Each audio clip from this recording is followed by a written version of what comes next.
And welcome into another edition of Tennessee Tuesday. I'm your host, John Blankenship. My co-host is Jason Boshers, and our special guest tonight is Mark Buchanan. We have got a great show planned for you tonight. It's good to be back after we took a week off. And Jason, we've been pretty consistent in not missing a show, but I had to be out for an event. We have the Strawberry Festival here in Humboldt, which has been going on since 1934. It brings in on like Thursday and Friday 70-some-odd thousand people to a city of about 7,500.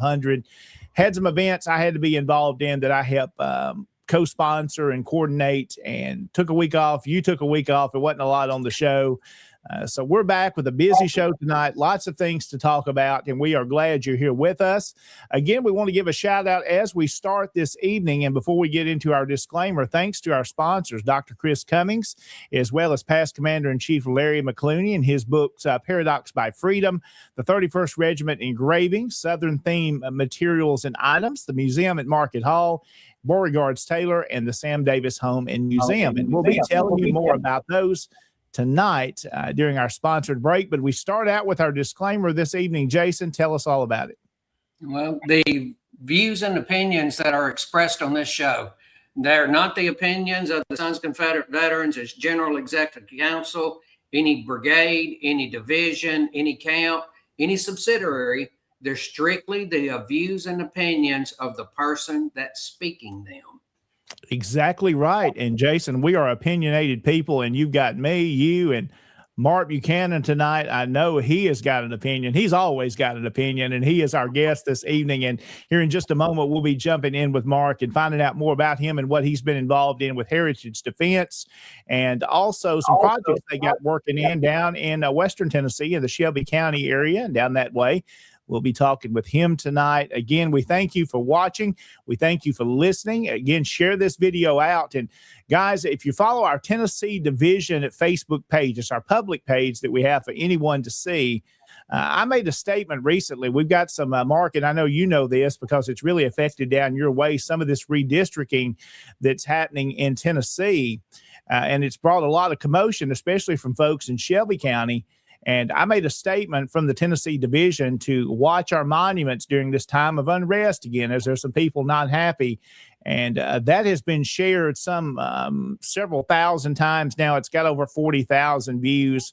And I have to watch those comments because we get some nasty language from time to time. But again, that's taking off. So make sure you share these posts out, our Tennessee Tuesday Facebook page as well. It's a good way to get this out to the public and let folks know what we're doing in the Tennessee Division and in the Sons of Confederate Veterans. So let's welcome our guest in tonight, Mark Buchanan. Mark, good to have you. Thank you so much for the opportunity to be on here. It's great to see you guys again. That reunion was outstanding, wasn't it? Man, we had a great time up in Morristown, a lot of fun. And to get to dedicate a Confederate monument, Mark, that's just not something we get to do all the time. And to see it at its location, just, man, a prime spot there just outside of Morristown and Russellville. A lot of traffic coming by there and a lot of positive comments. Yeah. People were honking going by. It was a great experience. And the weather cooperated. Yeah, beautiful weather. The weather, we had a little bit of rain when we got started before it all happened, and then it just was perfect for the rest of the reunion. Just a great time, great location. But we've got back to work since reunion. A lot of stuff going on, and tonight, Mark, we'll break this down in a few segments. You've got several things to talk about, and let's go ahead before we take our first break. I want to jump into what was happening down at Elmwood Cemetery in Memphis. There is a Confederate monument there in the cemetery, and you guys in the camps down there are working to do some work on that monument. It needs some repairs. Yes. The monument in Confederate rest at Elmwood was dedicated back in the late 1800s, 1878, I believe it was. When it was finally dedicated, it had been placed before then. There's a postcard image of that monument when it was new, and there are huge magnolias behind it now. And the monument itself is in great shape. But the last row of blocks on that monument have deteriorated. And it is our goal to have those repaired. Now we have, through the generosity of the Tennessee Division and all the camps in that neighborhood here, and the UDC and the OCR, and I don't want to leave anybody out, and some private owners. We raised $3,500 to get the repair done. Of course, and there's some of the cleaning that we had done prior to the effort. And as you can see where that rake is leaning against that mop is leaning against the monument. You can actually see some of those blocks that are deteriorated. And we scrubbed all those large blocks there around the base and put D2 on there in preparation for the cleaning and the repair of this monument. But material costs have gone up, so I'm in the process of raising some more money. There you have our Jefferson Davis Award winner from the reunion. That was pretty funny. Doing some cleaning. Danny, lifelong friend of mine, Danny Langston, there, great guy. He's the lieutenant commander of the Memphis Brigade. You'll never find a stronger patriot, but his sense of timing is horrible. So when he was he was going to be awarded the Jefferson Davis Award, which is really significant. He had to go outside and count his money and whatever. So that was a pretty good line. We'll wait till he sits down, John. That was pretty good. But there he is doing some cleaning right there. He does a great job. He has done yeoman's work on the Pleasant Hill Monument that we're dedicating this weekend to 17 Missouri unknown Confederates that are buried in Lakeland, Brunswick, Tennessee. And there's the monument there. Ken Cressman was able to obtain that large red granite stone from a J. Long there in Brunswick. And in cooperation with the Missouri Division, we were able to get this engraved and placed just this week on that foundation there. Those unknown Confederates were actually in the hospital in Memphis when the Yankees came to town. Sure. And of course, they evacuated the wounded and the sick. And as they went east, they stopped at every station they could or any community and let some of the patients off so they could be tended by the local inhabitants. And at this particular Presbyterian church, they allowed soldiers several hundred soldiers there to recruit from their injuries and their illness. And these 17 from Missouri did not survive. So they're buried there, and we're dedicating this weekend, May 16th, Brunswick, Tennessee, Pleasant Hill Cemetery at 10 a.m. And we're going to have a barbecue afterwards. Oh, yeah. That's what we do down at the South. And of course, the strap will be gone, and there's some decorative stuff we're going to do around it. It looks like a job site now, and believe me, that strap's going to be on. The boomer's going to be on. So, well, Mark, it's a beautiful monument. Of course, that material it's made out of. That what kind of granite is it? Is it granite? It's a red granite, and that white you see there is not painted. He sandblasted a gentleman named Eric and his son Jordan blasted that with a sandblast, and it's engraved into that stone. Oh, wow. A quarter of an inch, and the red where you see the white, he was able to use a different pressure and a different size sand to get that white color. Amazing. And of course, the blue is painted, but it really, when we saw it, it was just fantastic when we saw it. And unfortunately, they came out, and we had thought that we'd all assumed that they were going to bring a base with it. Well, they did not. So the team down here had to pull together and build one. And I used some of my AutoCAD skills and drew something up and had them approve it. And it's built to last. There are 3 post holes in there, 3 feet into the ground with rebar. They're going to have a hard time getting that out. So, Mark, is there anything there identifying those soldiers now? What's in the cemetery around that? Right in front of that stone, I should have sent a picture. there is a large marker that an individual placed in the early 1900s, commemorating those 17 soldiers that are there. The all they know is that they were in Price's unit, Mm-hmm. and there are 17 4x4 markers that are in there with a CSA in the top of them that designate where they are. And in the So they are buried individually, or are they in a mass grave type? individually. Okay. And we went back about 4 years ago and landscaped it and put crusher run rock down to tend that area to keep it from eroding, because there's a slight slope to the south from that location. So we did some landscaping there to keep it preserved, straightened all the markers back up, replaced one, because there's a at the south end of that area, the last stone was actually missing. Because it's right next to a little road that goes through there, Amy Ann's Way, there in the cemetery. And we were able to make another stone and place it there and have them all sitting upright. And there's a great service every year that we perform. The UDC's involved. We always have a good musket turnout. It's really great, presenting of the colors, some great speakers. We actually have 2 aldermen from Lake. Wow, okay. We've got the mayor's invited. He said he'll be there. He says 10 o'clock is kind of early for him.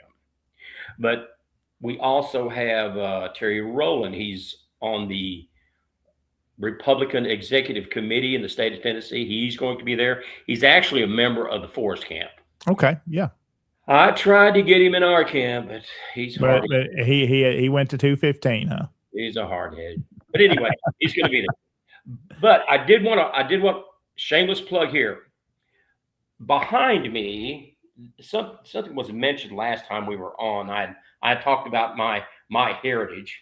Yeah, you had mentioned the flag, but I don't think we didn't see it though, did we? Yeah, my ancestor, Captain Edward East Buchanan, and his brother William, and his son William Jr. were all in the 1st 6th.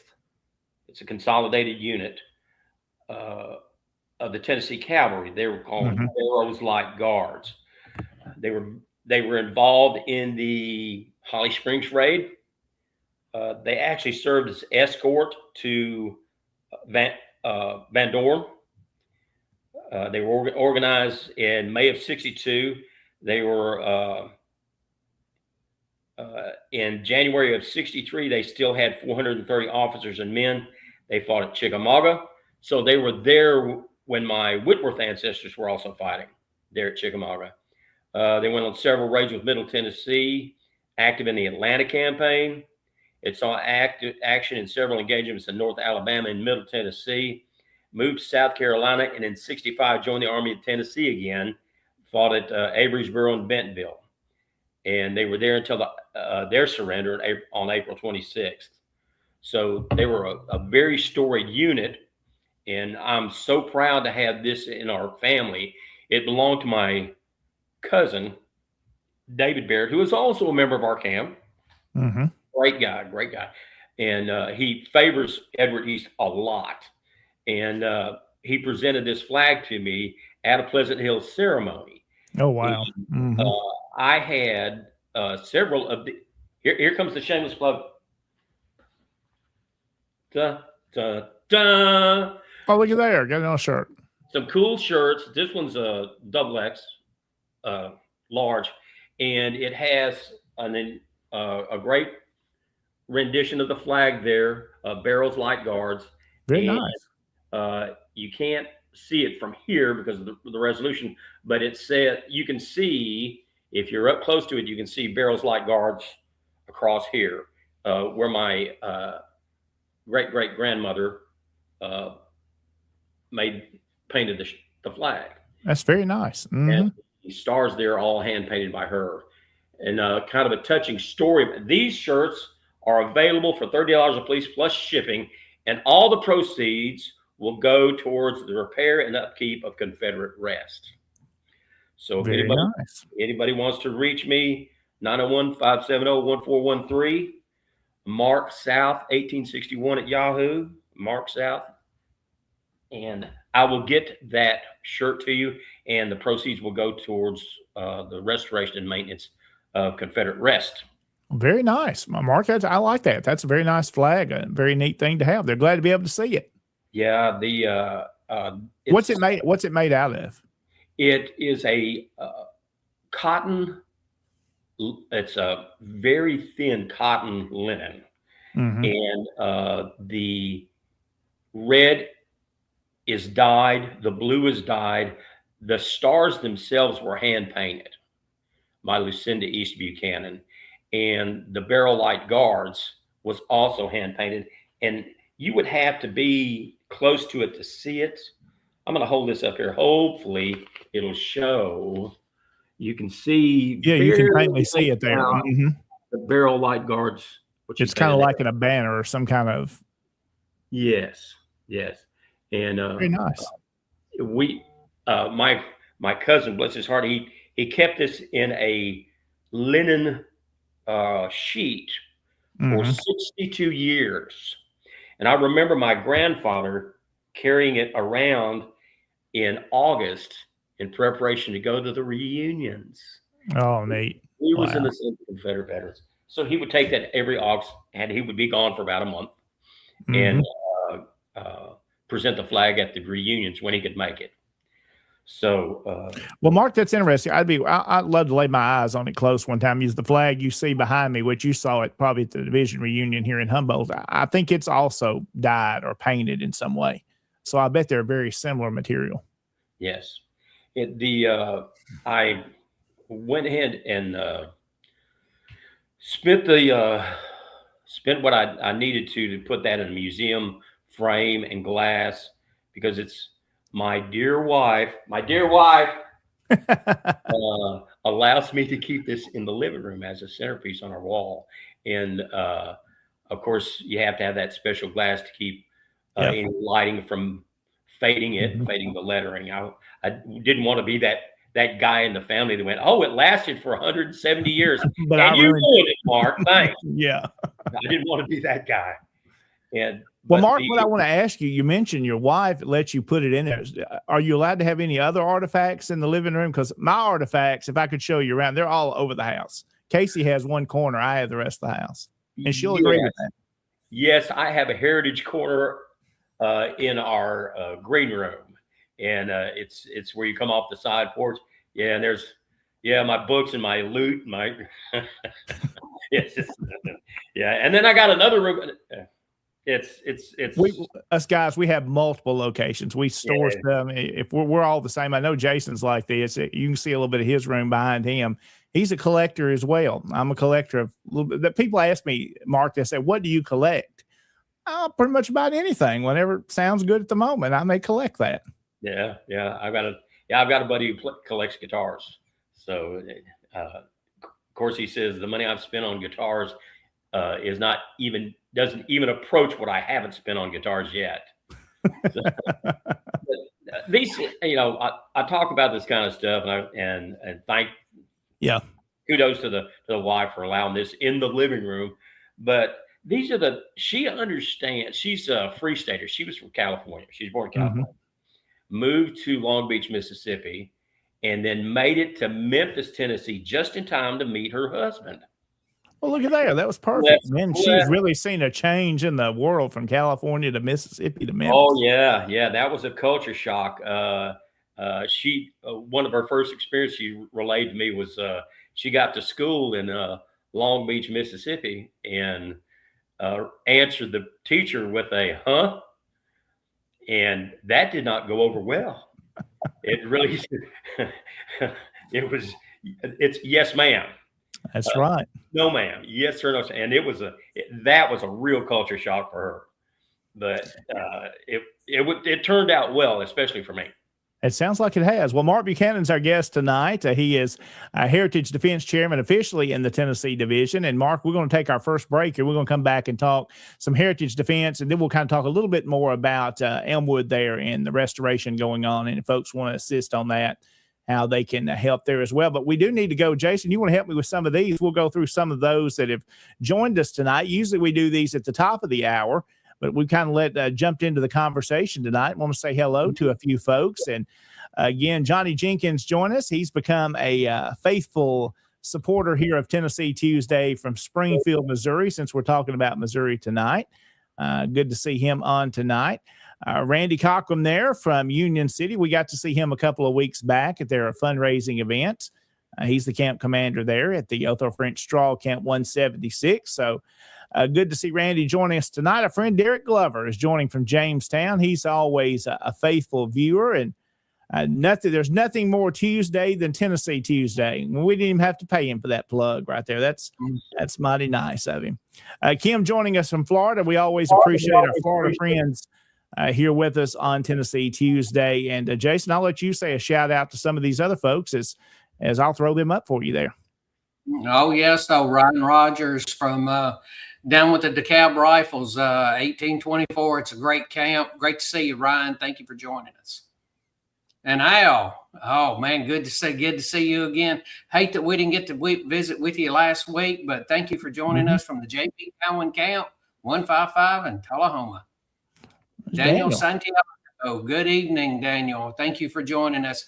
Daniel's become very regular. Thank you for joining us. Absolutely. Of course, Ryan McDonald joining us there from Carthage. Good to see him on tonight. Also a regular joining us there. I see one that may be spam tonight, so we're going to jump by that one. Jim Collinsworth joining us tonight. He's just down the road. He's our Tennessee Division chaplain in our camp here in Humboldt. Also, Jeffrey Fugate joining us from Kentucky. I don't know Jeffrey, but glad to have him on with us tonight. Maybe a new viewer. So if he's a first-time commenter, we're glad to have you. Of course, Kyle Thompson checking in there. Howdy to our Kentucky neighbor just up the road, getting ready for our time up at Fort Donaldson, which is coming up on August the 1st. The Tennessee Division, the Kentucky Division, and others are partnering together to bring you an event there. I know he's been working hard on getting that all together. Also, Jason, Kevin Ennis joining us this evening. I hope he's doing well. Glad he is there tonight.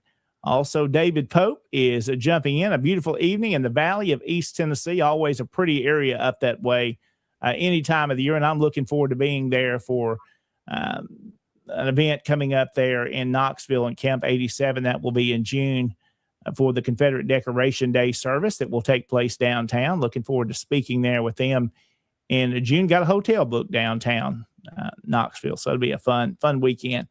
Let's see, Derek Love, can you believe that monument cost $5,000 in 1878 to build? And look what that would cost today. Wow. Mm-hmm.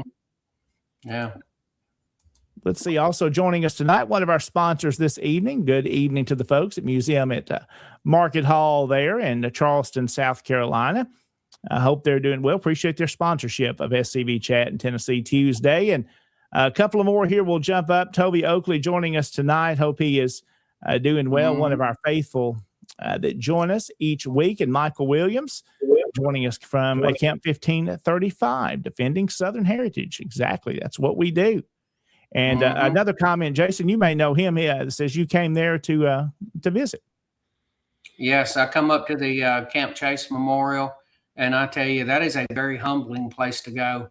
And if you ever want to, that's just one of those places I think that everybody needs to go. It is a very humbling place to know how those men suffered in those camps there. Yeah. And they did in the camps up there, the SCV camps, and the people up there do a very good job of taking care of Camp Chase. Yes. Exactly. And that's always a place. You're right. A very beautiful place, a neat place to go to. Sean Hill joining us there in Lewisburg tonight. Also, David Daniels is on with us this evening. Several new folks tonight. David Morris joining us from Oklahoma. Good to have some more new folks on joining. Appreciate you sharing this video out. And Mr. Floyd Harvey joining us from the Keller Camp there in Hot Springs, Arkansas. Look forward to going back there again for another national reunion, hopefully in the future. That was a beautiful reunion, beautiful hotel, and just a great city. Floyd's a great guy. I'd like to hope you're coming to a reunion, Floyd. I can't wait to see you there in Lexington. And finally, before we take our first break, James Patterson getting the last mention in this segment there from the Massey Camp 152 in Fayetteville will be hosting the Tennessee Division reunion there in 2027. So looking forward to going to Fayetteville next year. Going to be a fun time. So, Jason, it's time to jump into our first break here, and we need to talk about our sponsors and to thank all of our Patreon members as well that join and make this possible. If it wasn't for them, we wouldn't be able to do what we do, wouldn't be able to pay the bills, wouldn't be able to bring you Confederate-friendly programming here on YouTube and on Facebook. So thanks to those folks. And Jason, if you want to drop those up for us, we'll go through and you can tell a little bit about how you can become a Patreon member and support the channel here at Tennessee Tuesday and also SCV Chat. Well, want to thank our Patreon members, all these people that you see scrolling along the bottom there. You can join and become a Patreon member and support SCV Chat, and you can do it at several different levels. The entry level is the $2.50 a month level, and they call that the Feed a Moose level, because it's all started when, okay, how do I, he always says he's a broke college student. Well, I think he just graduated college, so I don't know if he's going to be able to use that anymore. But you can use that. That's the entry level. The $10, you start to $10 a month, you start to get at the real chat head level. And then the $30 a month, you start getting into the merchandise. And this is where every so often you'll get something in the mail from them. And according to what Harrison, goes by Moose, and Connor say, this is merchandise they don't even get. And there's some pretty cool things that come from that level. And then the big one is the $80 a month level. And those are the show sponsor levels. And we'll start with Dr. Chris Cummins. And it is modern medicine with Southern hospitality. He's out of Oxford, Mississippi. And I know, John, you have worked with him. Yeah, I have. He spent some time in Jackson here a few years ago and got to know him then, and a true Southern patriot and a great physician as well. And if you're experiencing knee pain, as we all get older, guys, that's something we're going to deal with. I'm 44 and dealing with it now, and you guys are a little older than me, so y'all can probably testify to it. Well, knee pain is there. Dr. Cummings can help you out and help get to the bottom of that. So if you want to make a little trip down to Oxford and visit with Dr. Cummings, we appreciate his sponsorship here of Tennessee Tuesday. And Jason, tell us about 31st Regiment Engraving. Yes, sir. 31st Regiment Engraving, Southern themed items and custard laser engraving gifts. And I want to thank Todd out of California. He's one that does this. And if you watch the SCV Chat show, or you watch the Look Around Confederation, you will see Harrison Moose talk about his armband, and you can have that engraved with your ancestor on it. And and Harrison brags about that. And if you ever see him, come up to him at National Reunion, ask him to show it to you. Because Todd from 31st Regiment Engraving took care of that. And you can see the other Southern themed items that they produce. And some very nice products. California for taking care of that. Yeah, absolutely. 31stregengraving.com is their website. Of course, we all know this gentleman here, Larry McClooney. He's a past commander-in-chief of the SCV and also a great author and educator. Paradox of Freedom is his latest book, A History of Black Slaveholders in America. You can pick up a copy of that now by going to booksbylarry.com. It is available to you. He'll get that out, and you can get signed copies as well. And he has many other books as well, Jason. Great author and an educator and a good friend too. You'll enjoy hearing him speak. If you've never heard Larry speak, an excellent speaker as well. Pick up that new book, booksbylarry.com. And Jason, of course, Beauregard's Taylor. Tell us a little bit about them. You can read it right there, though. Family, business, driven proudly, offering authentic War Between the States reproductions, T-shirts, reproduction flags, lapel pins, and more. Now, a lot of people have bought their clothing. They're starting to work away from the clothing pieces. You can contact them and see if they still have a few pieces available, and they do very good, and it's very authentic. Their uniforms very authentic. The flags they do are very authentic, but they're starting to concentrate more on the reproduction flags, lapel pins, those kind of things. And I want to thank Beauregard Taylor. Not one stitch back.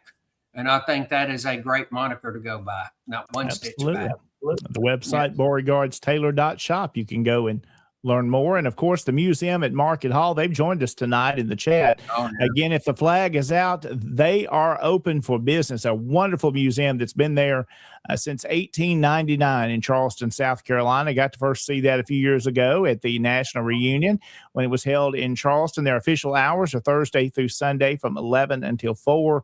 And Jason, again, a fine museum. Oh, excellent, excellent. I've been there numerous times. I like Charleston. Charleston is a great harbor town to go to, and you really get a sense of history there.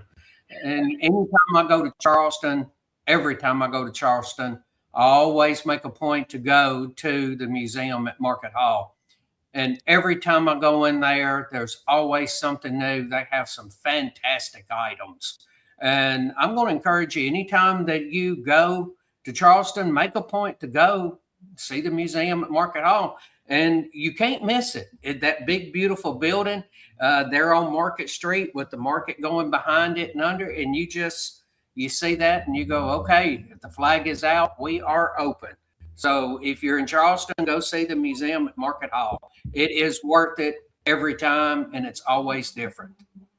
Also, of course, the Sam Davis Home and Museum, one of our sponsors tonight. There's a new graphic we've got up for them. There's Sam Davis. You see there on the left in the image, and an image of the house, and also some in the inside and outside. Jason, I know you served on the board, and I believe still serve on the board of the Memorial Association at the Sam Davis Home. And tell us a little bit more about when you visit, what you'll expect to see.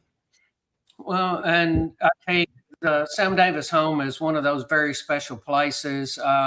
When you go there and you pull up the long drive going to it, you get up there and you bear off, the road bears off to your left, and just as you turn off to the left, there's a big rock there. Rock is where he tied his horse the last night that he come and he visited with his parents that night. There's a witness tree that is there. Of course, the ground is an arborist. And you can go there and an arboretum, and you can tell that I've been working with an arborist. And you can go into an arboretum, go and see that. And there's some witness trees that were there. Mm-hmm. And the home that Sam really come to a young adulthood in that home. He moved there when he was about 5 years old. So he was very familiar with the home, visited there during the war. And of course, before he was captured, the night before he was captured, he was at the house. You can see go in the house. You can see his parents' bedroom. You can walk up to the window where he tapped on the window that night, that fateful night. And then they have a museum for you to go in. And of course, Sam is interred behind the house because remember the letter that he wrote home to his mother, mm-hmm. Father, do not forget me. And when Sam come back, he laid in state inside the house. And as you go in those front doors, the parlor there on the right was where Sam was laid out. And they said the stench was so bad they had to throw away the curtains, rugs, and everything else. And then Sam was buried across the creek and across Stewart's Creek in the cemetery over there. And then after the war, his mother, remembering that letter, do not forget me, she brought him home and interred him in the backyard. So you can go there and make sure you go to the museum. There's plenty to do there. Absolutely. SamDavisHome.org if you'd like to learn more and plan your trip there to Smyrna to see the Sam Davis Home. Well, gentlemen, it's time to go ahead and take this break. We're going to come back here in a couple of minutes. We're going to be talking more with Mark Buchanan about heritage defense, how we can defend our heritage, and also how we can be on the offensive side and things we can do to protect our history, which is what we are about because it's our history to tell. And we know it to share it, and we'll be back talking more about that right after this. Stay with us. There is a place nestled in the rolling farmland of southern Middle Tennessee. A home constructed in 1837, nearly lost to the ravages of war. saved by a servant and a Confederate general. A place where families loved and lost. If walls could talk, what stories could be told? If a place, a home, can feel love, loss, pain, surely this is one of those places. Nearby is a more recent structure, and inside are the stories of heroes and heroines, stories of battles won and lost, stories of sacrifices made by the people of its native soil. A place that will tell the true and complete story of the Southland and the war fought for its freedom.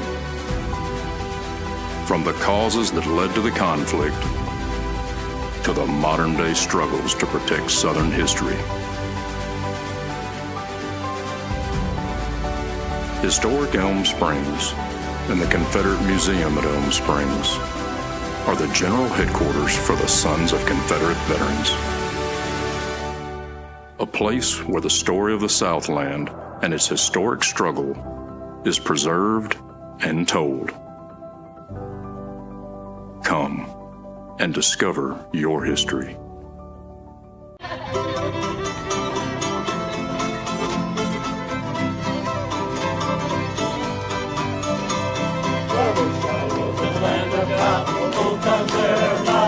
Look away, look away, look away. Early on across the border, look away, look away, look away.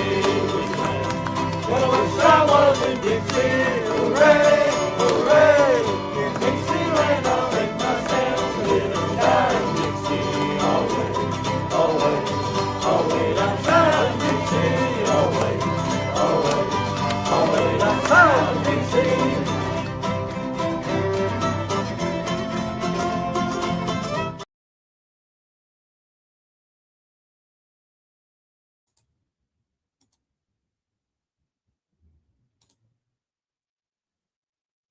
Let's see. How about now? Is that All better righty.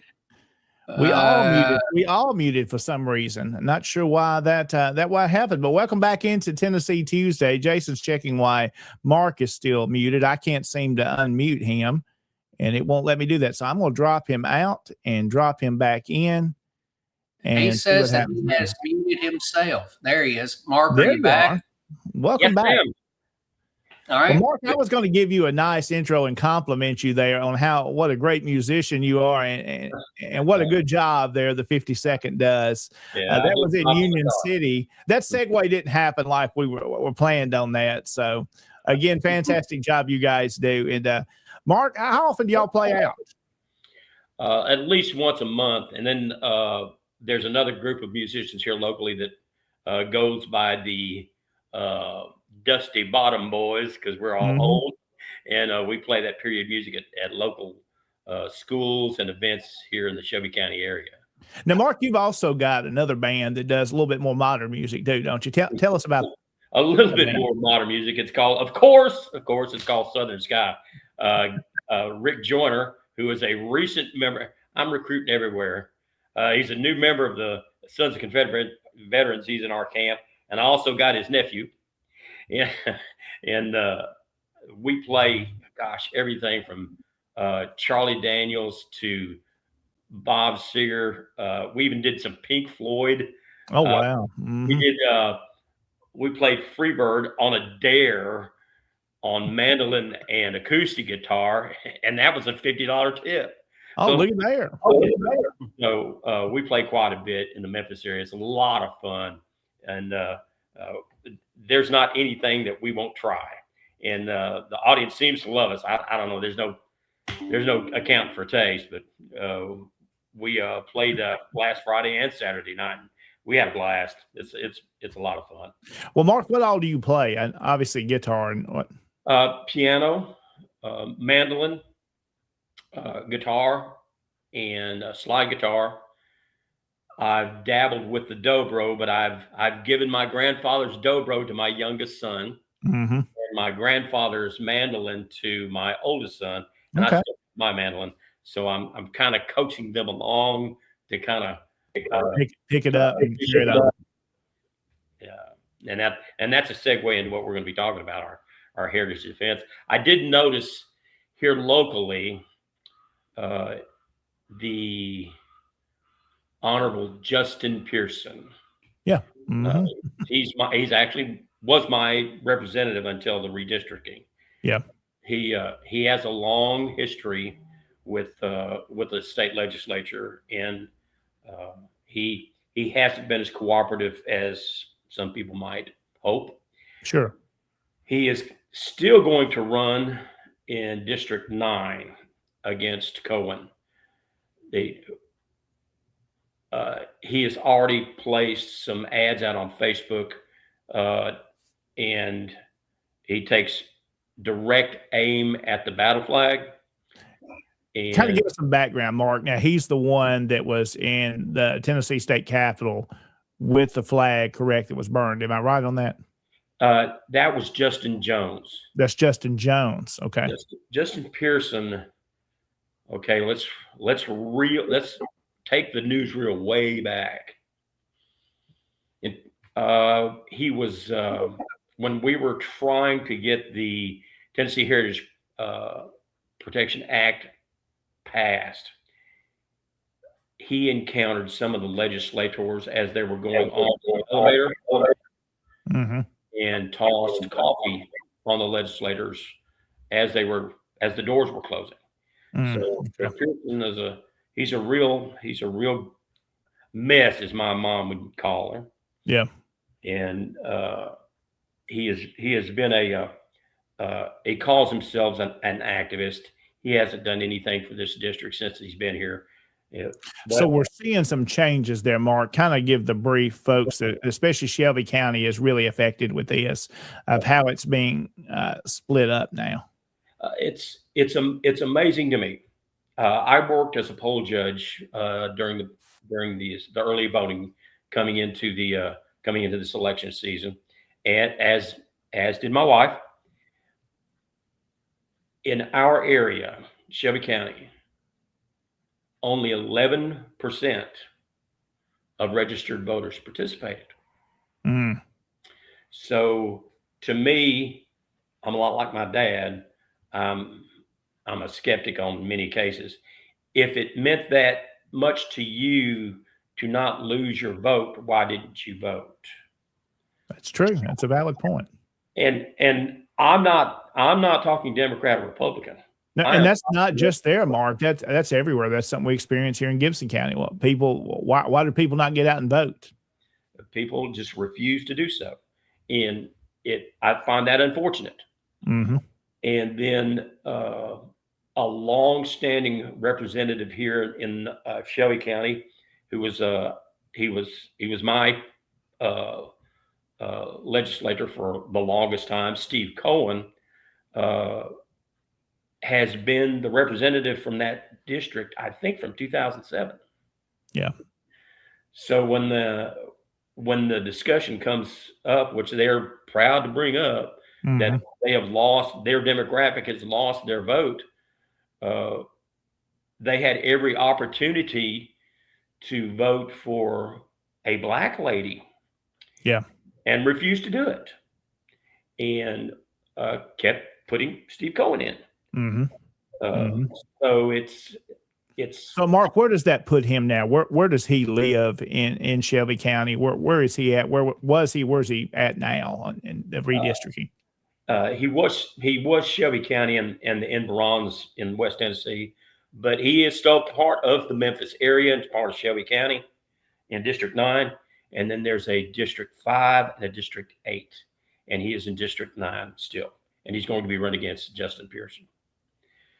Now, Cohen has brought a lot of money to this area for University of Memphis and the University of Tennessee and the schools here in the area and research. Mm-hmm. So you can't discount that. But from a law a justice standpoint. Sure. You've seen. I don't have to tell you about how Memphis is. You've seen the news. Ironically, when he was running for office, and there was a gentleman named Willie Harrington. Yeah. He was mayor of Memphis for quite a few times. Both of those people came out in their ads, their political ads at the time, in favor of the Confederate parks, in favor of keeping the statues there. Yeah, I remember that. Yeah. So when I see this activity in Nashville, and I see some of the newsreels here locally concerning what's been going on with the redistricting, it takes me back to 2015, 2017, that period of time when we were going to the city hall and we were going to the parks in defense of our heritage here locally. I mean, it was Memphis. My gosh, it was a manufacturing hub. It was the Confederate capital of the state of Tennessee for a period of time. The largest inland sea battle in America, in North America, occurred right off the bluff. I mean, Memphis is a very important city, even time of the war, even to modern times. I mean, my grandparents lived there for a time in the 50s, and Memphis was a happening place. Oh yeah, the medical, it has always been an incredible center for medical care. And let's say this, Mark, not everything is bad about Memphis. There are good things happening, and there are good things to go to in Memphis. There's a lot of bad, but there's also positive things. Yes, there's a mega flag there on 385. That's what I was leading to. I was hoping you were going to say something about that. Yeah, and it's absolutely beautiful. And kudos to the guys in the Memphis Brigade. We and the public in Shelby County. This is on Highway 385 in North Shelby County, and it's on the south side of 385 on a 4-acre plot owned by the Camp 2015, the Nathan Bedford Forest Camp.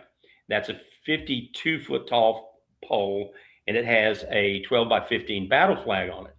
And the camps here have stepped up. We have actually got, that's the newest flag there, and we've got 2 more new flags and then 3 repaired flags. So we've got all sorts of flags, and there's a team that goes out there and pulls it down when the winds are, we're expecting high winds or storms, and we'll bring that flag down. And let me tell you, when we take the flag down, we catch it from everybody. Where's the flag? Where is it? What happened? Did somebody take it? What's going on? So it's heartening to hear that, and it happens every time. Yeah, I mean, it's positive stuff you're hearing, and it's making an impact. And the good thing is you got backup flags, so it's not going anywhere. There's going to be one up there. Oh no, and those large flags, they're available if any of our camps want to use them on a display for recruiting and in any parades that they carry this flag in. So we've got plenty. Well, Mark, let's something else. We talked a little political tonight, and I want to mention another gentleman that has said that he is possibly going to run for one of those districts. Brent Taylor. That's a name that we've been familiar with.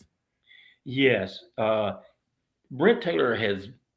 Of course, this is no endorsement of Brent Taylor. Yeah, but he was instrumental in getting the general and his wife disinterred there in Memphis and moved to Elm Springs, to Columbia.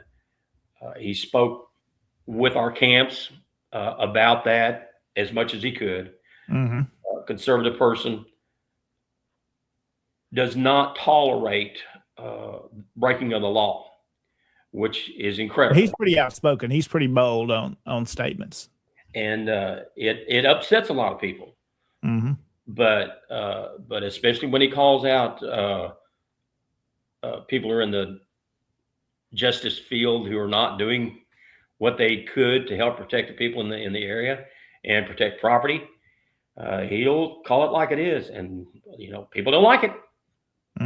Truth hurts sometimes. So, Mark, he's one of those that we're watching. Of course, we're really watching what's happening with this redistricting. It kind of goes back to, we started the conversation with a statement that I put out on behalf of the Tennessee division, letting folks know and our membership know, and beyond our membership, that the Tennessee SCV is watching what's happening. We say, well, why does this affect our heritage, Mark? And I'm going to let you comment to this. Why do we care what this redistricting does? Why does it affect our monuments, our history? Look at what happened. This would be the time. What happened in the Capitol, in one of the hallway areas, where Confederate flag was brought out on a paper and burned. So it's something we've got to watch. That's being brought in and used. Yes, and like I had referred to before, our adversaries are actually using our battle flag, our glorious battle flag, as a tool to try to get elected, and they're not showing us in a good light, and that's inflammatory. And that's why we have to show the difference in that way. They use it that it's negative. We know there's a difference, but there's people that don't know that, Mark. And that's why we're in the business of education as well with Heritage Defense. It's offense as well in your role that you serve, to teach people the truth about the battle flag, that the Confederate Army was diverse. We know that to be a fact. We know here in West Tennessee, I think of soldiers down in Lauderdale County. We know a very famous one, a Black Confederate soldier, and how they were there. So that story has to be told. People have to be educated, because we've only heard what they've learned in the public school system, and which we know where that's gone. If you were around and saw any of that activity back in 2015 through 2017, when the fire was red hot here in Memphis, trying to save our monuments, which thankfully, one of the first, before we go any further, if you're going to fight for heritage defense, if you want to protect the integrity, the dignity, and the honor of our Confederate ancestors, the first thing you must do is go to God. You need to take a knee and ask for his guidance, because I'm outspoken. Sometimes I'm a hothead and I say the wrong things and get fired up about my Confederate history. Thankfully, somebody early on in the Citizens to Save Our Parks effort to save those monuments, that we should have a prayer vigil. Of course, people are going, prayer vigil, that's pretty passive. Hold on. It's one of the most powerful swords anyone can wield in the preservation of Western civilization. Yeah. Exactly. Thankfully, we held a prayer vigil at the Scottish Rite right across from Forest Park. The news didn't show up. And that's okay. That's okay. Yeah. I mean, you weren't doing it for the news. No. If they showed up, great. If not, the reason you were doing it. And we're weak. People are weak. We get fired up and want to fight these people and get their face. And we've done it. We've done it down at Confederate Park. It wasn't pretty. We were lawful, and we pointed the police in the right direction to help prevent that thing getting torn down. A good friend of mine pointed out that these people that were down there protesting, their intent was to take the Jefferson Davis statue down. They had large ropes, several backpacks with large ropes, and the police picked them, got them up, pulled them out of the crowd. Or that monument that stands there in Columbia today would not be there. So when I see this stuff going on in the state capitol, I see it brings all those things back to me. It was not pleasant, but it reminds me of the first thing we must do. We must pray. Then we must talk, train people, learn about your history, learn about our heritage. And we talk about heritage. What is heritage? What is heritage? Well, it's hard. There's a definition out there. culture that is passed down from preceding generations, a tradition. Well, of course, it was handed down by previous generations. Our ancestors lived that. Their children and their children lived that. They went through Reconstruction. And after they got out of Reconstruction, guess what? They had to fight a world war. Mm-hmm. Go through a depression, and then then end up in World War II. Yeah. These are things that built Western civilization. And of all the places in the United States that there is a group that wants to preserve that Western civilization, which is a good thing. Mm-hmm. It is a good thing. It's the Sons of Confederate Veterans and the UDC and all those other guys. Yeah. Yeah. Absolutely. Just kidding. Just kidding. But the Sons of Confederate Veterans is the oldest heritage preservation outfit organization. Yeah. Today. And we're maintaining those traditions that our parents, our grandparents, our great grandparents all adhered to. What was it? Integrity, Mm-hmm. honesty, dignity, patriotism, faith. First thing I said, faith. Their faith in God. And Yeah. these are the cornerstones of our Western civilization. And when we adhere to those things and pass those on to our children and their children and their children and other people's kids, they're not off the hook. We have to tell those kids too. Our friends and neighbors, get that word out there about what our history means. Mark, let me jump in there. And I started watching a documentary last night. It's on YouTube. It's a PBS documentary, and I forget the name of it. It's just been released on their YouTube channel. It's really featuring Natchez, Mississippi, and it talks about the pilgrimage groups there and the ladies' pilgrimage group that hosts the tours. And a couple of the people they interview, and the half of it I watched so far, is how people are not interested in this history anymore. They're not. There's a new narrative that has to be pushed. And one guy says something to the effect, we've just got old and it doesn't matter to people anymore. We've got to work harder. It just encouraged me what we know. Was everything perfect in the South? No, everything wasn't perfect. There's bad on every side. But we can't let our traditions, we can't let our history, our heritage just be, as I believe that gentleman says, just washed away, forgotten about. We have to continue it on. We've got to do a better job and more than we're doing, because we've won battles, but the public schools are beating us out, teaching more and we're catching up. We've got to do more. We've got to use our finances, use our efforts to educate. Case in point. And you pointed me in this direction when we first discussed talking about heritage defense. Mm-hmm. One of the first things I did was take a look on the internet and ask artificial intelligence what it had to say. Mm-hmm. Of course, there was a little bit about what we just discussed. Yeah. But then they finished it by dogging us. And Mark, we know how that is. It's looking at what's on the internet, what it's being fed. And if all is out there is non-truth or partial truth, that's what it's getting. And then it builds and keeps telling more. That's why we've got to get our information out there. So it's getting some kind of right narrative. Yep. And this is something I ran into. My dad was in the Navy. My Mm-hmm. mom was in the Navy. So the Confederate Navy is something that is really a point of interest to me. And I don't know if you've ever read the book, The Last Flag Down. I've heard of it, but I have not read it.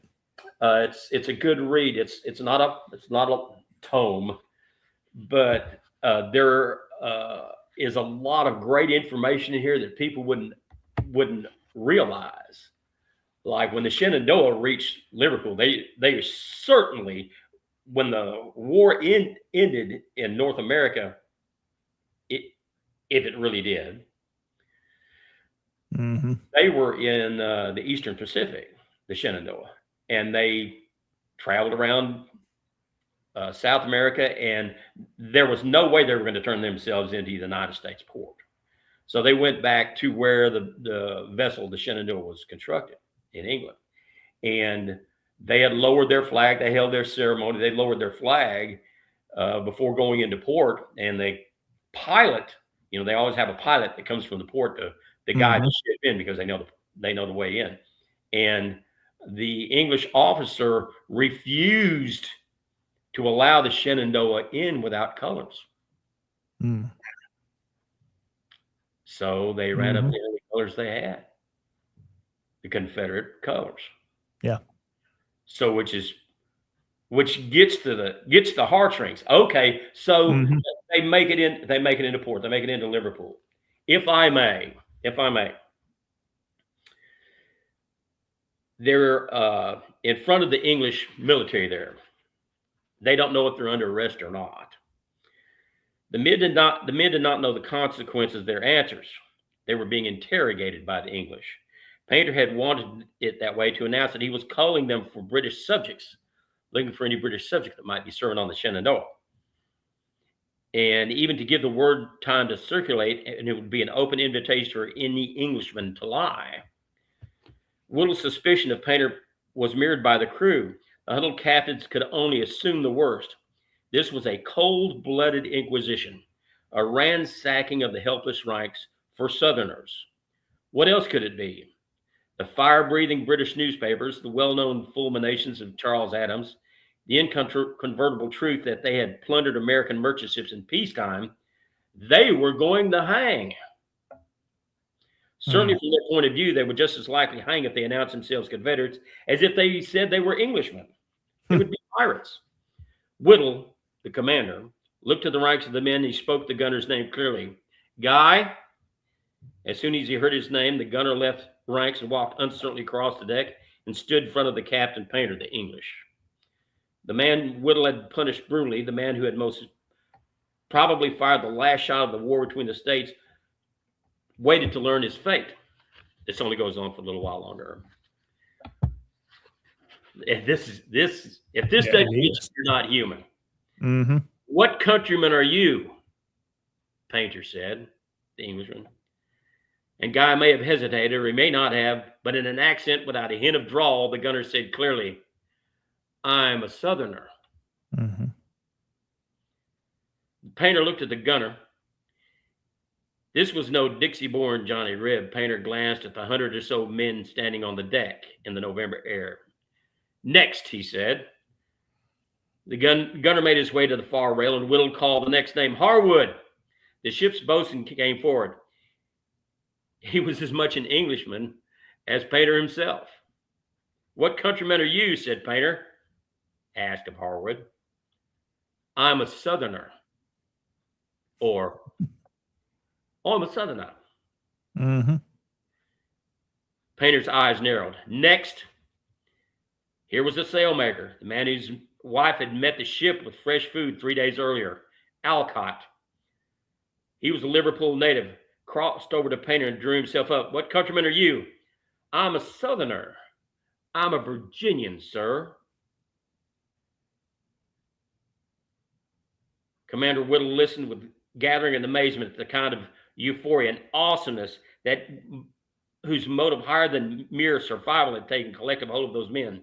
A glimmer of belief, perhaps, that the distant God he prayed to through the whole voyage had indeed been attentive and was now inspiring these men to consecrate their lives when the answers in Painter's question may come back one by one.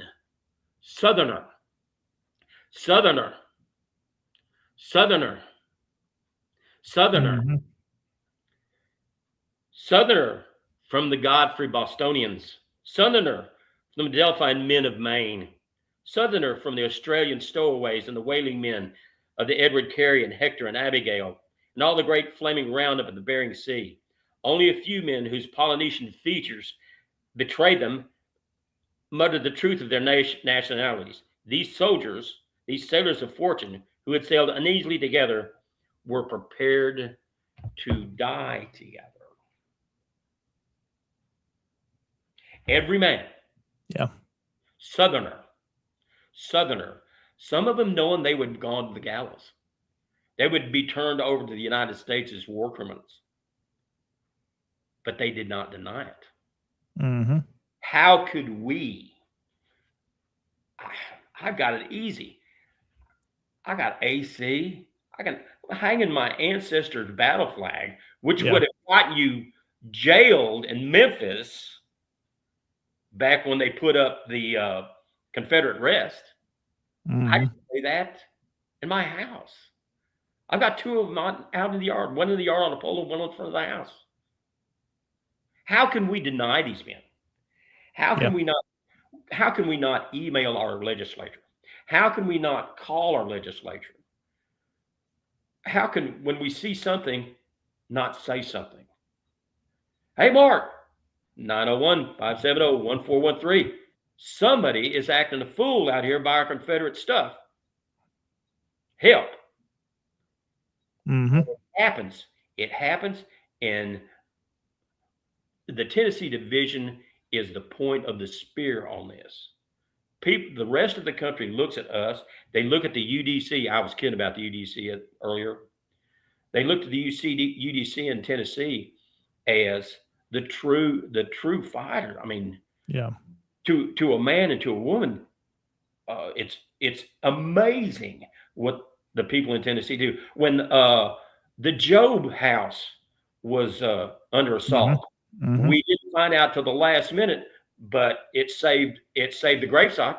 It saved the grave. The cemetery is there. And it's amazing. A couple of years ago, when the Memphis contingent was wanting to rename, they were pushing hard to have the Nathan Bedford Forest State Park renamed.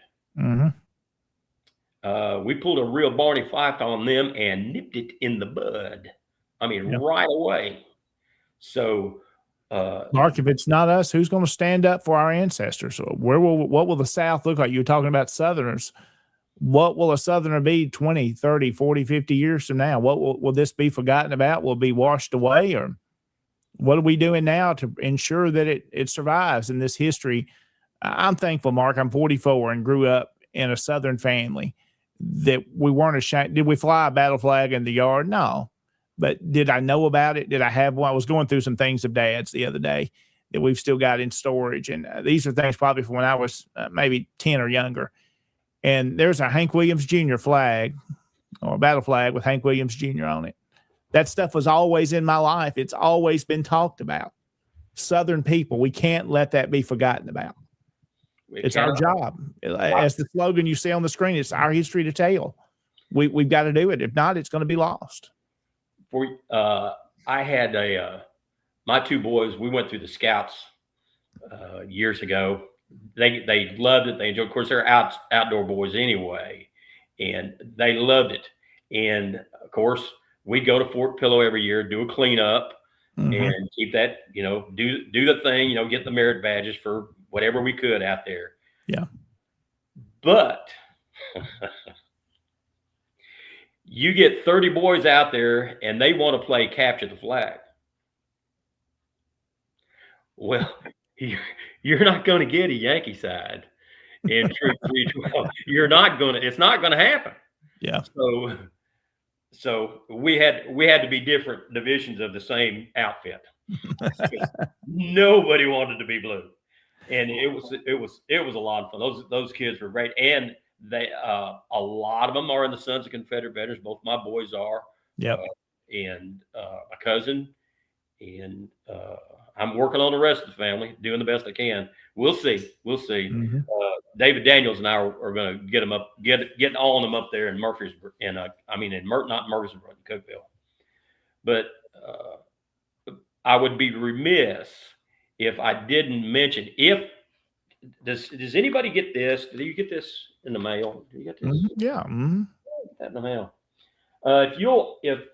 If our listening audience, if you'll go to page 10 in the Confederate Veteran, the Chief of Heritage Operations, Paul Graham, has a great article in the latest edition of the Confederate Veteran concerning heritage protection, what we can do, what we're up against, and why he is much more eloquent than I could ever be discussing this subject. So I encourage you to take a look at that, because he says the stakes are higher than we realize. Yeah. And that's where it comes down to, where these things that we associate with, and truthfully, associate with our Confederate veterans, our Confederate ancestors, the patriotism, faith, all those things that made them the greatest fighting force the world had ever seen. Those are the things that, to coin a phrase, make America great.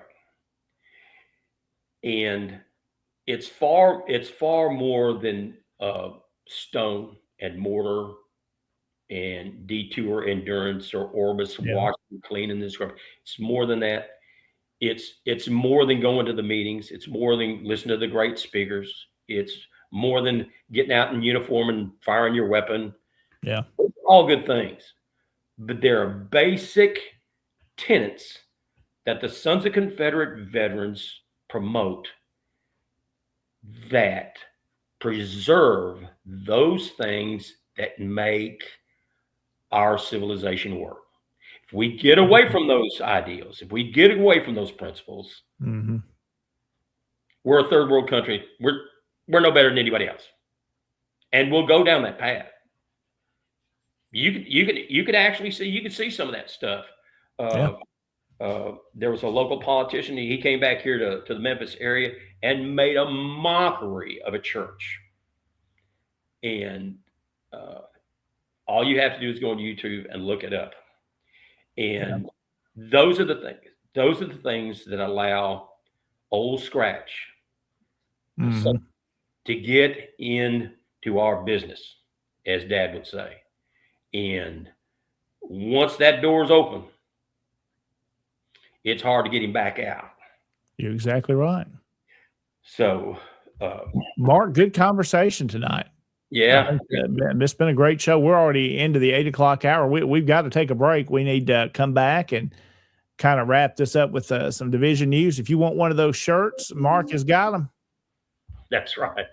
Mark, as we wrap up our portion with you tonight, mention again how they can reach out to you if they want to help with the monument there at Elmwood or any other projects down in the Memphis Brigade. How can they reach out to you and they can help out? Okay. Email Mark South 1861@yahoo.com. That's my email. And 901-570-1413. Call me if you see a heritage violation. And if you want one of these really great shirts, you got them. Let me know. And remember that the proceeds are going for the materials that we need, the increase in cost of the materials for the repair of the rest. And anything that's left over will go towards, I've created a nonprofit for the preservation of that monument. So the proceeds will stay there for any other work we need to do that monument. Well, great work as always, Mark. Thank you tonight. Appreciate it. And know the door is always open as things go on. God bless the South. And God bless everybody in the SCV. Thank you for everything you're doing, y'all. Absolutely. Well, Mark Buchanan has been our guest tonight, and we're going to go ahead and take one more break. Me and Jason will come back and we'll wrap up with some news and events that we know about. Stay with us. We'll be right back. Was your great-grandfather a traitor or a patriot? Today's politically correct are trying hard to take away the heritage of the brave Confederate soldiers who fought and died for their land. But one thing is certain, they can't change history. Those Confederate soldiers were fighting for the same reason soldiers fight today. They were fighting against homeland invasion. We believe that the desecration of the bravery, patriotism, and honor of those men should not be allowed. They were outmanned and outsupplied, but they were never outfought. They were proud men who believed in fighting to protect their dignity, their homes, and their families. If you're the male descendant of a Confederate soldier, we'd welcome you to join with us in the preservation of that heritage. We're the Sons of Confederate Veterans. Check us out on the internet at scv.org or call us at 800-MY-SOUTH. That's 800-697-6884. Sons of Confederate Veterans, dedicated to preserving the reputation of men like Robert E. Lee, Stonewall Jackson, and your great-grandfather. Samuel R. Watkins, 1839 to 1901. Sam Watkins of Murray County, Tennessee, is remembered as one of the most well-known Confederate soldiers through his service and his words. Enlisting as a private in Company H, 1st Tennessee Infantry, Watkins served throughout the war between the states, fighting in many of its hardest battles, including Shiloh, Chickamauga, and Franklin. Like so many soldiers, he endured the hardships of war, witnessing both the courage and the cost of conflict firsthand. After the war, Watkins returned home and later wrote his memoir, Company H, one of the most widely read personal accounts of a Confederate soldier. His writings provide a vivid and human perspective on the everyday experiences of those who served. Today, Sam Watkins is remembered not only for his military service, but for preserving the story of the common Confederate soldier for future generations. To learn more historical facts about Confederate veterans, visit TennesseeSCV.org. And welcome back into Tennessee Tuesday. It's Tuesday, May the 12th, Season 2, Episode number 17. John Blankenship and Jason Boshers with you this evening. Sam Watkins there, Jason. That's the namesake of your camp there in Murray County. And you're still muted. I see that you're muted, and I can't unmute you. All right, how about that? There you go. That works. Yes. So he is the namesake of Camp 29.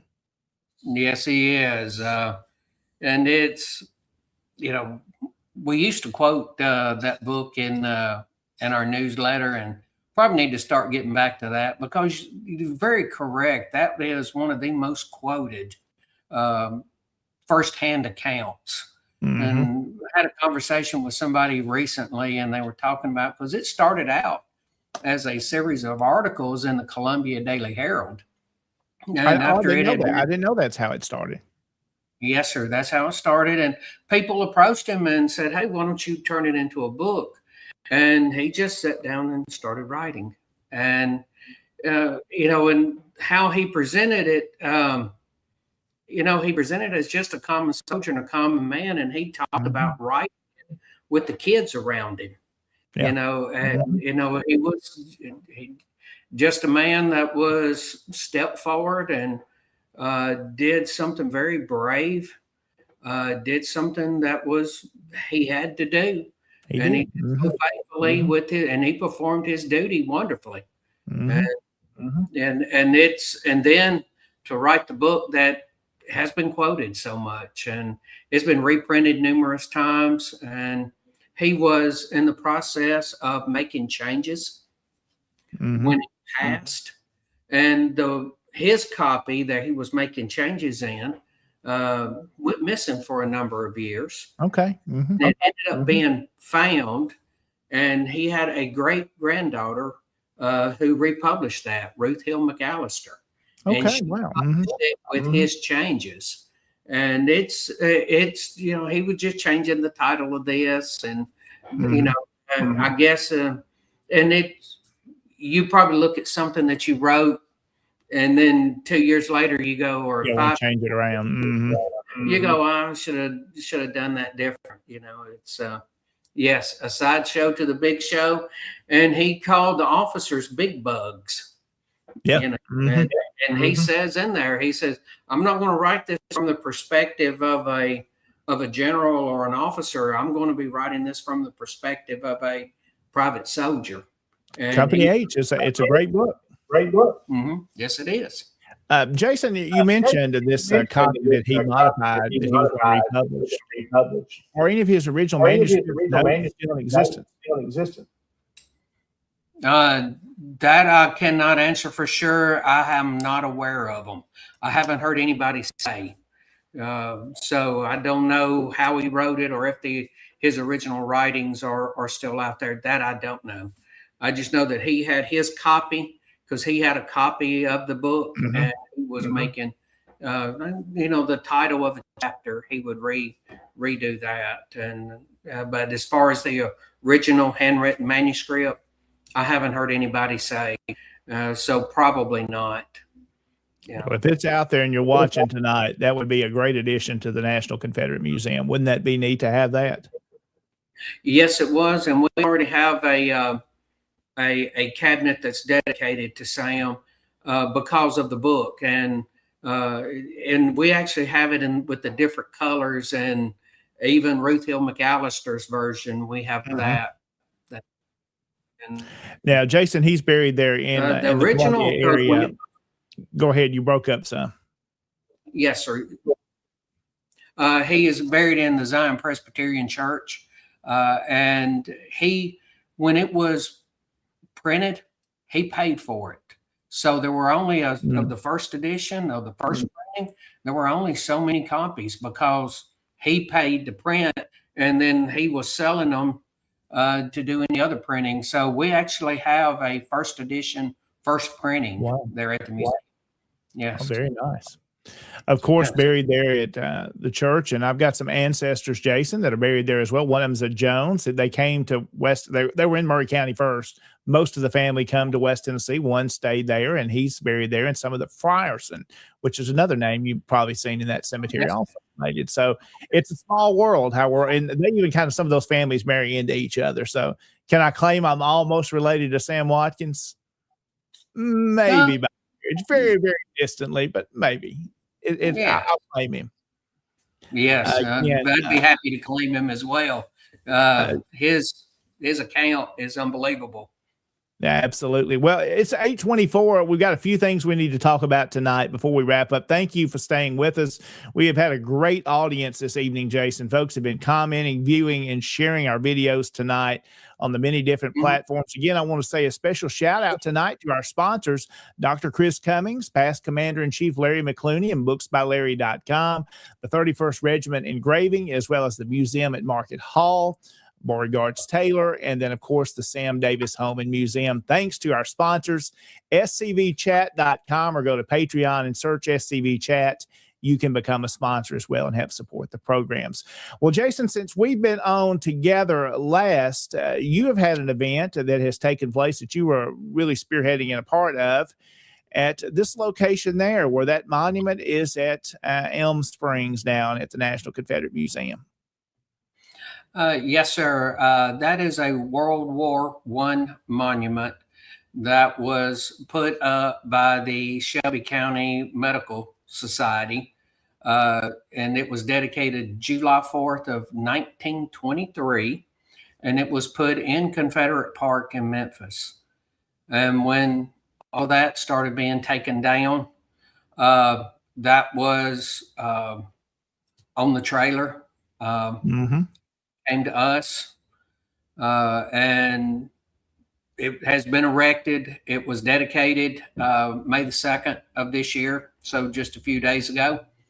And that flagpole was the flagpole that was in front of the house. As you know, we're turning Elm Springs into an 1840s home, so an aluminum flagpole Just doesn't look.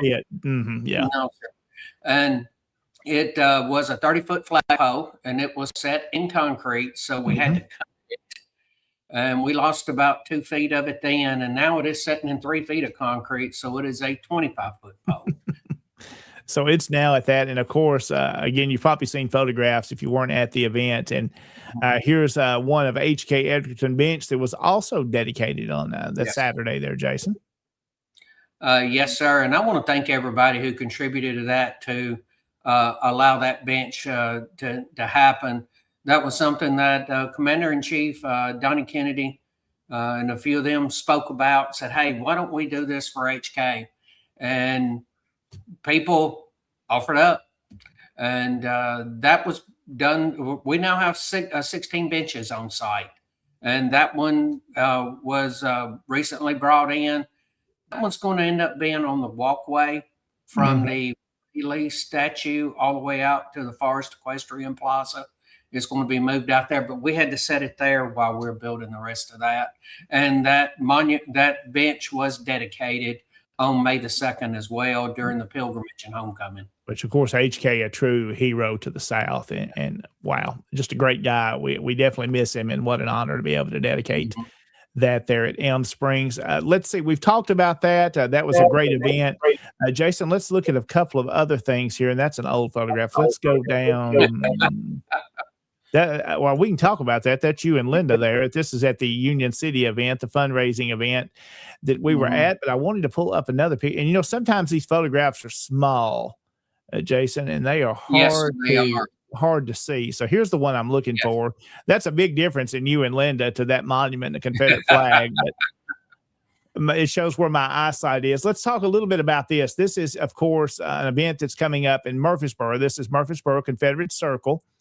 The Confederate Circle at Evergreen Cemetery is part of a celebration coming up this Saturday, May the 16th, from 10 until 4. So I know James Patterson is looking for some help. If anyone's available to be there or wanted to show up on Saturday and participate, you can reach out to him. So I'm assuming he's needing some Confederate reenactors, and I believe that's what he's needing this Saturday. And of course, that's the final resting place of over 2,000 Confederate soldiers. So you can reach out to James Patterson on social media if you're interested in being there and helping with an event coming up this Saturday. So always a great thing when we get the opportunity to honor our soldiers and our ancestors.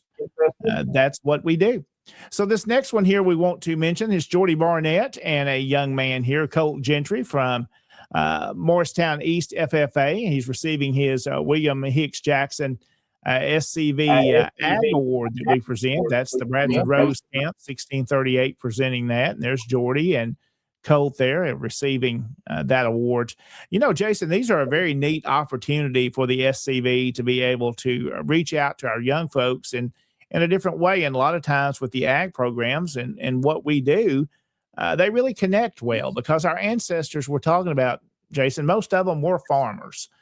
Oh, yes. A good portion of those, that's what they were, or they were connected with farming in some way. So it's really neat to honor William Hicks Jackson, of course, who was originally from Jackson, Tennessee. Don't know if you knew that, just down the road from me, and then ended up in, of course, Nashville. And then we know the history with the home up there. So they've got some connection here to West Tennessee. So neat that was able to be presented. And here's a photograph of just one of those tonight we'll share from a great event, the Battle of Paris commemoration that Camp 109 there, the SMG Harris Camp in Paris put on. They've done this for a few years now. And there's our first lieutenant commander, Rich Garcia, and then Jeffrey Forest Brigade Commander Barry Sowell at the Tennessee Division recruitment booth, and a great job there. And shout out to Rich, who helps put all that together. It looks very nice to present our organization to potential members. And I know he's had several that are interested in possibly joining the organization, and he has contact info, and we'll be reaching back out to them. And that's key, Jason. In any organization, if you want members, you've got to reach out to them. You've got to communicate with them. And Rich does a fantastic job in recruitment to grow the organization. So appreciate what he's doing. And also mentioning Barry Sowell. Barry is the chairman of our Grave Guardian program in Tennessee, of that committee. And here's a little bit more about it. You can go to TennesseeSCV.org if you're in Tennessee and you're caring for maybe the grave of your ancestor, your Confederate ancestor, or maybe it's a general, maybe it's just a private in your local cemetery. You're caring for that grave and have for a few years. There's a program that basically we're recognizing these soldiers, making sure they're being cared for, but recognizing those individuals that are doing the work. And I know, Jason, none of us are asking to be recognized, but it's nice you have a pin that shows you are a grave guardian and caring for one. There's an application that you can fill out and join, and you receive that pin, and also show that you're caring for a Confederate ancestor or a Confederate veteran. So a neat program, and Barry Sowell heads up that committee. TennesseeSCV.org, and scroll down on the main page. You'll find the details about how you can submit your application as well. And I can say something about that. This program, as you know, is a national program, but it has been done in a lot of the divisions. And where I noticed you get that lapel pin after you've been doing it, and you wear that lapel pin. And let's say you go to a national reunion and you're wearing that lapel pin. Other grave guardians from other divisions will come up and they'll recognize you, and they'll talk about it because they want to talk about theirs, and they'll talk about the graves that they're taking care of. And so this is a way for people like me and people like so many of us that want to respect these graves, that like going into cemeteries and working on these grave sites, and with our CERT program, and you'd bring all of that together. And that's what I've noticed when you go to a national reunion and you're wearing that, somebody's going to come up and say, okay, who are you taking care of? And it's an encouragement to each other. And that is the reason. Nobody does it for the recognition. So many of us have done it for years before this was ever out there. But what it does is it brings more people together. You realize that there's a lot of people out there who like this. So Absolutely. And Jason, I was going to try as you were talking there. I thought I could put my hand on one of the pins here by me. I've got a set of them, but they're not here. It looks like a small Confederate grave. I think you helped design that pin. Yes. And I took it from the National Guardian because I was a National Guardian. And I'm actually the grave guardian for Nathan Bedford Forrest and Simeon Cummins, who are there on the grave site, they're on the grounds of Elm Springs, and of course my ancestor. And so started doing that, and they said, well, why don't you have one at the division level?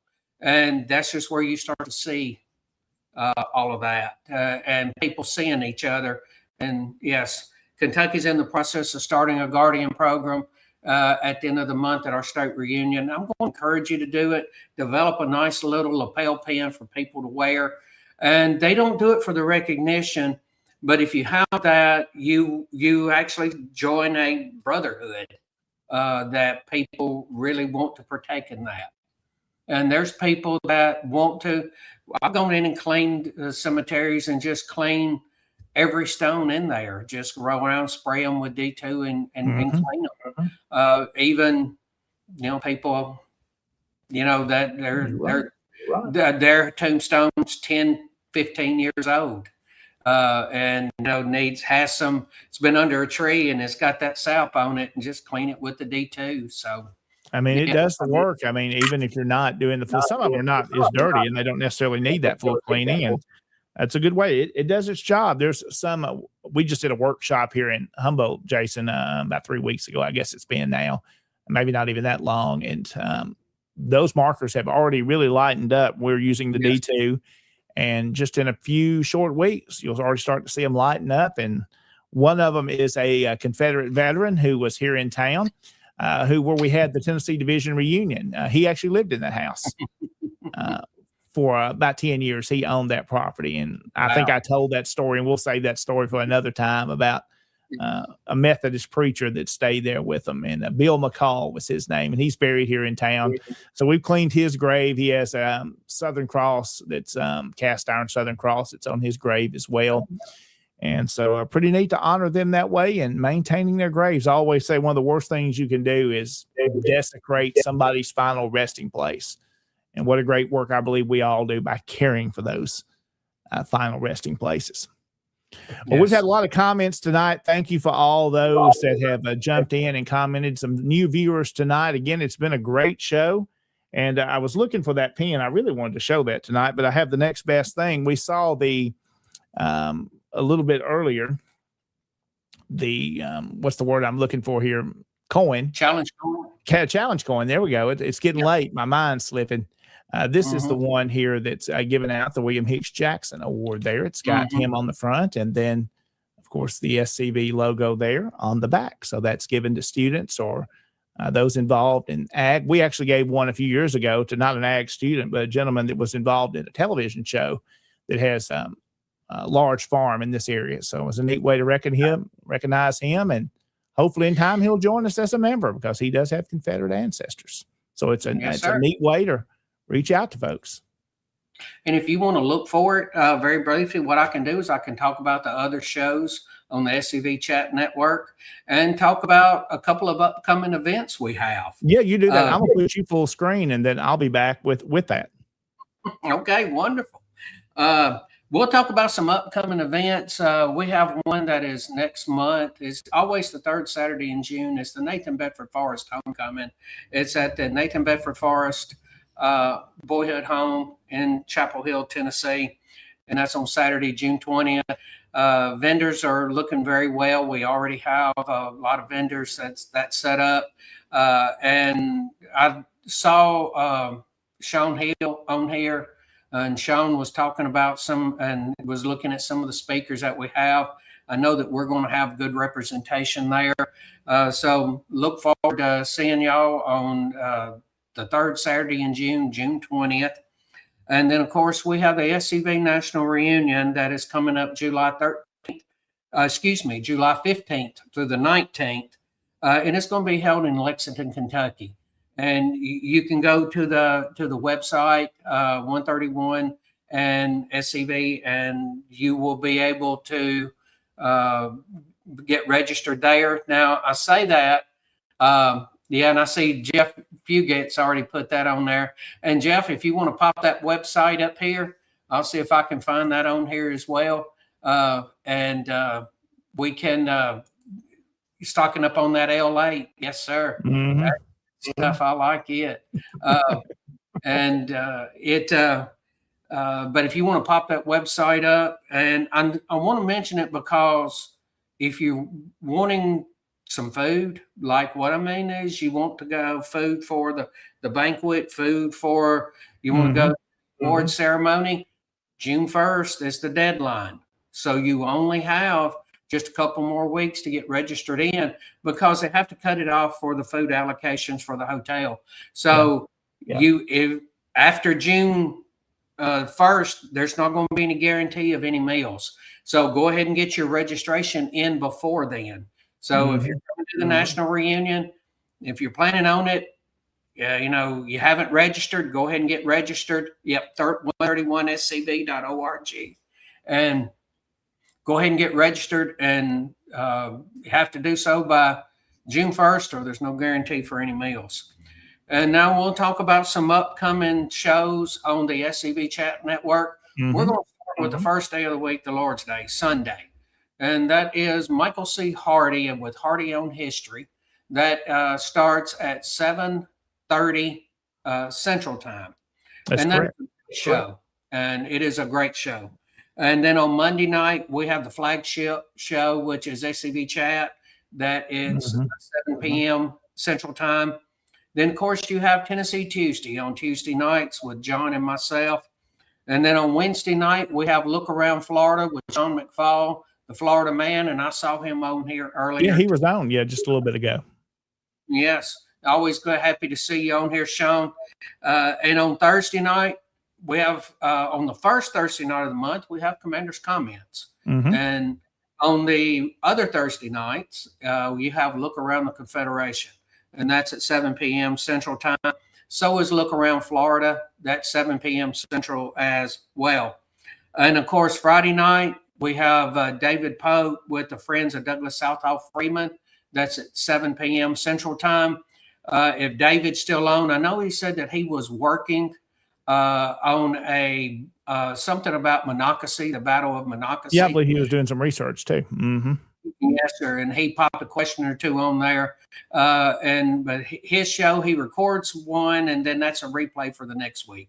Yeah. So make sure you check Friends of Douglas Southall Freeman with David Pope on Friday nights. Well, Jason, a lot of stuff going on. I do want to mention, you mentioned Michael Hardy. Michael Hardy's mother passed away in the last few days. So we definitely want to remember the Hardy family. He asked especially to keep his dad in your prayers. So let's remember the Hardy family. And again, I know it's in Florida, I believe, what the service is going to be. So our thoughts and prayers are with them. Yes, our thoughts and prayers with the Hardy family. And I think this was rather sudden, and that's very difficult. And you're in our prayers. Yeah. And Jeff, you get pop this up there. Merchandise is available on the website also. Yes. David Pope joins in here. You were talking about David, and of course, he will be live Friday night. Okay. So good conversation there, talking about the funeral of Stonewall Jackson. And that's something that we didn't talk about, but Stonewall Jackson passed away May 10th. Yeah, that was anniversary just in the last few days. Our division Facebook page, if you haven't seen, I've shared a graphic there commemorating that. Well, Jason, as we get ready to wrap up, our friend, past Commander-in-Chief Tom Strain told me recently, he said, I'm not going to do his voice. Good God, guys, y'all talk all night long. Something like that. Not as high as Tom, but we have talked almost an hour and 45 minutes tonight. I will close with showing you this pin.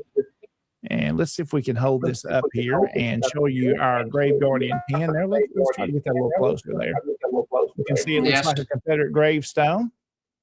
And you can get one of those if you join the Tennessee Guardian. It says Tennessee STV Grave Guardian CSA. One of those can be yours. Yes, it can. And you earn it. You can't buy it. No, you can't buy one of those. You have to earn it and prove you're doing the work and caring for those graves and when you submit your application. Yes. Just like you being a member of the Sons of Confederate Veterans, you didn't earn that. That was a birthright. That was something that was earned by your ancestor. And Exactly right. because of his duty, through his bloodline, he's gifted you this. Yes. And he does say, Bruce Gibson has said that many times. I've been up there many times and spoke around Bruce Gibson, and great guy. All of them are, but he says, don't talk so long. Tennessee boys are long-winded. I get told that. I know you get told that. Jason, I promise you tonight when we hang up this call, we're both going to rest tonight. We won't be on here. I've got one question, membership-wise, to ask you, and then we're going to the bed and relaxing tonight. Yes.